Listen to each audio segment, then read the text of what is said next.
Hi, I'm Michael LaFosse from the Origami Dough Studio. Money folding around the world is very popular, and paper money is really good quality paper for folding. The most common folds come from US dollar bills. There are thousands of designs for the US dollar bill. But folding paper money well requires a little bit of care, and the paper gets thick very quickly. We're going to show you how to use tools, make your own practice papers, and a technique called wet folding, which will make the paper more supple and yielding to the techniques. So don't limit yourself to folding dollar bill folds to dollar bills. Try folding them from other larger, beautiful papers and create unique works of art. Here's a small selection of useful tools for paper money folding. We have a folding edge tool. This one's made of bamboo. We have a knitting needle. You could also use a bamboo skewer, a pair of sharp-nosed tweezers, and a pair of pliers. These have nylon jaws. A tool such as this, whether made of plastic or wood, is useful when folding straight edges sharply, like this. And it saves your thumbnail.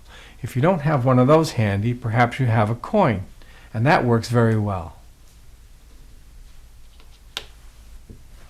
A double-ended knitting needle or a bamboo skewer is useful for opening tight little pockets like this, especially for squash folding. You can get right inside, open your squash, and fold. A nice set of sharply pointed tweezers are helpful for small details like this. Twisting a llama's ear, for instance. And the gap in here is useful for compressing thick areas. Simply put the thick area between the blades and press.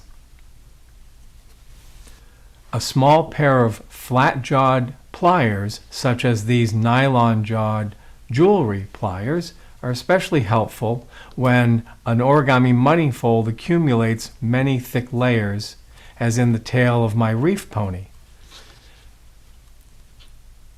The jaws compress very easily and well, especially if you're wet folding the model. The instructions for my reef pony are available in our origami book, LaFosse and Alexander's Dollar Origami. It's easy to enlarge the proportions of a dollar bill so that you can make larger practice sheets. Take a rectangle of larger paper. I'm using letter paper here. And put a little loop of tape on the back of the bill, just like this. It's temporary. And put the dollar into the bottom corner. The little loop of tape will hold it carefully in place for you. Have a marking pencil handy and a straight edge that's long enough to span the diagonal of the dollar bill and up into the margin of the larger paper. So we put the straight edge through the diagonal of the dollar bill, and then we mark the place, the edge of the paper where that line would be. If you don't have a long enough straight edge, a piece of string will do. Hold one end of the string at the bottom corner, make sure it passes through the other, and then up. Then you can mark your paper. And for those of you who'd like to just do the math, if we assume the short edge of the dollar bill to be a unit of 1, then we can set up a ratio between the length of this short edge and the length of the long edge. The ratio is this. The long edge of the dollar bill is 2.36 times the length of the short edge. And so here you see a diagram of the enlargement of the dollar bill's rectangle. And here's the line where I would cut the paper. That would give me this nice large piece of paper for practice. And this diagram is useful just as it is. We can use it as a template. But I've made the diagram to show you we have the diagonal, and here we have the cut level for this size paper. that would produce the largest possible rectangle, the proportion of a dollar bill, with which you could practice.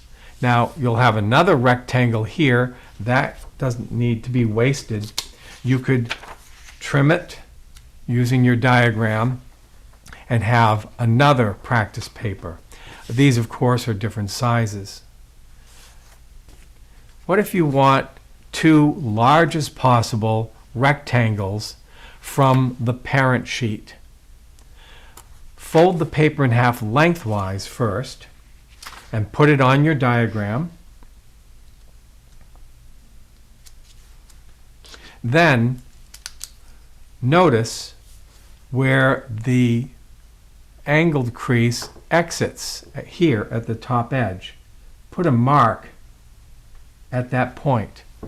Then cut your paper on that mark. That remnant would be discarded, and what's left over is a rectangle the same proportions as a dollar bill but larger, and you'll end up with two of the same size.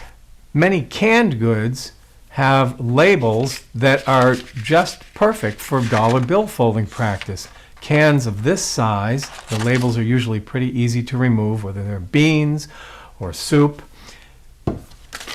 Here's the label removed, and then checking it against our diagram here, you can see where it hits the line.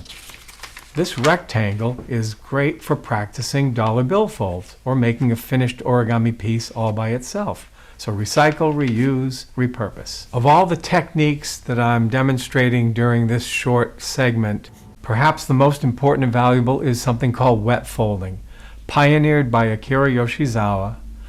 Wetting the paper slightly, I have a dampened paper towel here, greatly aids in the foldability of any piece of paper that has some size in it, some kind of stiffener. It softens the stiffener and makes the paper nice and supple and compressible. Ideally, you will wet both sides fully. The paper should not look wet nor feel wet. It will feel cool to the touch and it will be yielding. I would like for you to try a simple experiment with a dollar bill just to see how you may like wet folding.